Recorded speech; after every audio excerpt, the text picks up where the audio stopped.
Birbal était non seulement le ministre préféré de l'empereur Akbar, mais aussi un ministre très apprécié de la plupart des roturiers en raison de son esprit vif et de sa sagesse.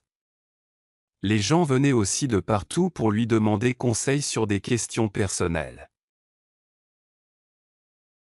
Cependant, un groupe de ministres était jaloux de sa popularité croissante et ne l'aimait pas du tout. Extérieurement, ils l'ont comblé d'éloges et de compliments, mais à l'intérieur, ils ont commencé à ourdir un complot pour le tuer. Un jour, ils approchèrent le barbier du roi avec un plan.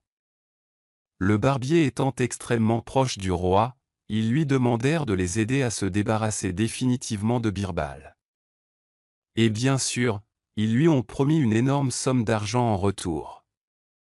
Le méchant barbier accepta volontiers. La prochaine fois que le roi eut besoin de ses services, le barbier entama une conversation sur le père de l'empereur qu'il servait également. Il a vanté ses cheveux fins et soyeux. Et puis, après coup, il demanda au roi, alors qu'il jouissait d'une si grande prospérité,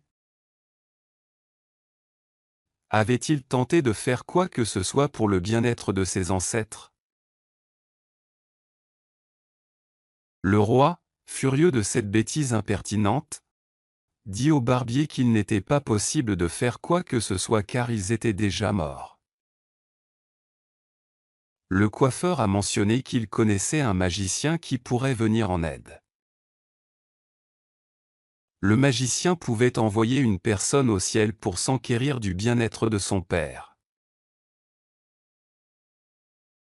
Mais bien sûr, cette personne devra être choisie avec soin. Il devrait être suffisamment intelligent pour suivre les instructions du magicien et prendre des décisions sur le champ. Il doit être sage, intelligent et responsable. Le barbier suggéra alors la meilleure personne pour ce poste, le plus sage de tous les ministres, Birbal. Le roi était très heureux d'avoir des nouvelles de son père décédé et a demandé au coiffeur de prendre les dispositions nécessaires immédiatement. Il lui a demandé ce qu'il fallait faire. Le coiffeur a expliqué qu'ils emmèneraient Birbal en procession jusqu'au cimetière et allumeraient un bûcher. Le magicien chantait ensuite quelques mantras tandis que Birbal montait au ciel à travers la fumée. Le chant aiderait à protéger Birbal du feu. Le roi informa volontiers Birbal de ce plan. Birbal a déclaré qu'il pensait que c'était une idée brillante et qu'il voulait connaître le cerveau qui se cachait derrière. Apprenant que c'était l'idée du barbier, il accepta d'aller au paradis à condition de recevoir une grosse somme d'argent pour le long voyage ainsi qu'un mois pour installer sa famille afin qu'elle n'ait aucun problème pendant son absence. Le roi accepta les deux conditions.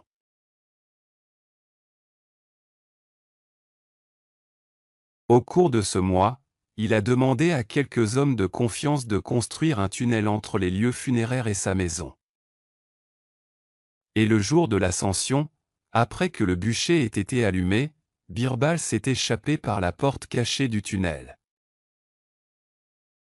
Il a disparu dans sa maison où il s'est caché pendant quelques mois tandis que ses cheveux et sa barbe devenaient longs et indisciplinés. Pendant ce temps, ses ennemis se réjouissaient car ils pensaient avoir vu le dernier de Birbal. Puis un jour, après de très nombreux mois, Birbal arriva au palais avec des nouvelles du père du roi.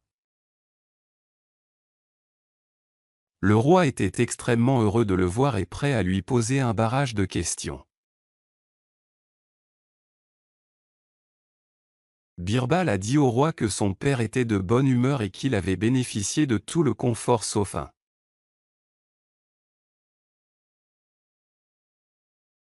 Le roi voulait savoir ce qui manquait car il pensait maintenant avoir trouvé le moyen d'envoyer des choses et des personnes au ciel.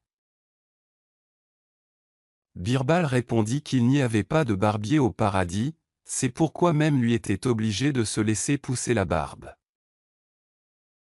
Il a dit que son père avait demandé un bon coiffeur. Le roi décida donc d'envoyer son propre barbier pour servir son Père céleste. Il appela le barbier et le magicien pour se préparer à l'envoyer au ciel. Le coiffeur ne pouvait absolument rien dire pour sa propre défense car il était pris à son propre piège. Et une fois le bûcher allumé, il mourut sur le coup. Personne n'osa plus conspirer contre Birbal.